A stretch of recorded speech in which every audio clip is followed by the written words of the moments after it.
Hello.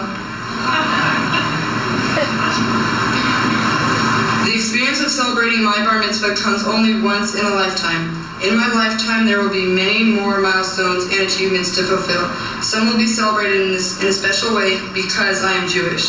I love the tradition of my heritage and the fact that the blessings I said over the Torah were said by the Jewish people stretching back through many generations.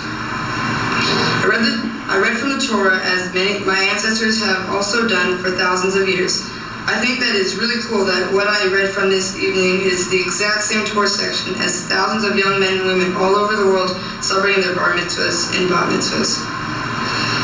The part of my Torah portion I read specifically talks about one generation taking over from the last. Moses tells the new generation that the generation before them really blew it. They did not have faith in themselves and God. The Israelites had many obstacles to overcome, and because of their lack of faith, they were not allowed into the promised land. As a result, they wandered in the desert for 40 years. The next generation was warned by Moses not to make the same mistakes that the previous generation made. I learned that the importance of improving from past generations. We should learn from our past generations' mistakes and try not to make the same errors as they did. When the Israelites left Egypt, every obstacle that they faced was a sign of discouragement. They kept saying that it would be better to go back to Egypt as slaves than die there in the desert. They could only see the obstacles, not the opportunity to move forward, to live in freedom. Having faith in ourselves and in God is really important, but so is our attitude of how we handle what happens to us in life. I never thought history was so important, but now I understand why we take history in school.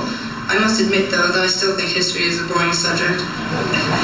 These last few months have been extremely hard. With my grandpa passing away, packing up and moving his belongings, helping my mom and dad prepare our house for sale, studying for school, and learning my Hebrew, I would have to say I have been pretty busy.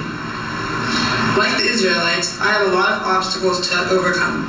Like the next generation, I had faith in myself and God, which allowed me to successfully overcome my obstacles.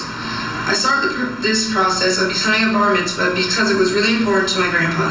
Unfortunately, my grandpa is no longer with us, but I feel he is here in his spirit, and therefore he is able to see me become a bar mitzvah. I was able to make this day possible also because of the faith my parents, mentors, and friends had in me. For this, I would like to start off by thanking my parents. Thanks, Mom and Dad, for pressuring me into studying my Hebrew. You pressuring me into doing what I am supposed to do always gets the job done. You not only helped me overcome the obstacle of becoming a bar mitzvah, but you have made me a better person. Dad, I want to thank you for helping me rewrite my speech last night. And Mom, thank you for putting this whole thing together. Before I met your dad, I gave myself the greatest gift when I chose to convert to Judaism. It was one of the best personal choices I have made in my lifetime. To know that my choice has paved the way for you and your future families, God willing, to enjoy and experience the Judaic life is my gift to you. Today marks a very special moment for the two of you. You have demonstrated your ability to work through your differences and unite your efforts for a common goal. In life, you will find that individual goals and dreams often require teamwork to reach higher levels. You both have shown us that you have learned the wonderful skill of using your individual strengths and combining your natural abilities to build a partnership to achieve a higher level of accomplishment. Mom and I dreamt of this day, and we're so very proud of both of you. You followed through your commitment to God, yourselves, your family, and to your ancestors. You are now men in God's eyes and the Jewish people.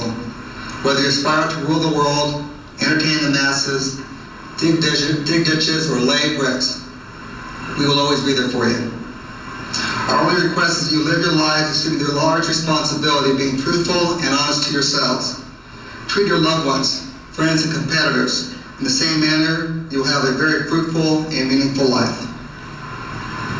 Boys, you know I love the song I Hope You Dance by Leanne Womack. Sorry, Jacob, I hate it, but she sings about life and the importance of choosing to dance rather than sitting on the sidelines.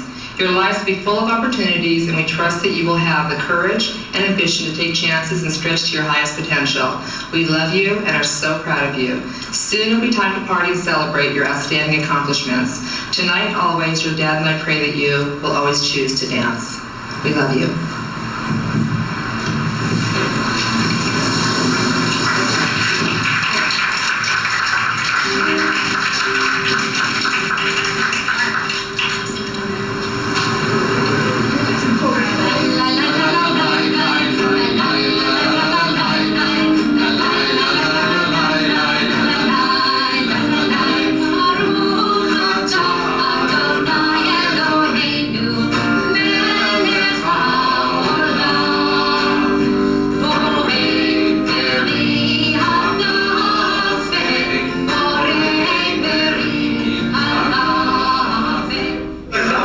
to your parents, I guess. I'll send it to them and you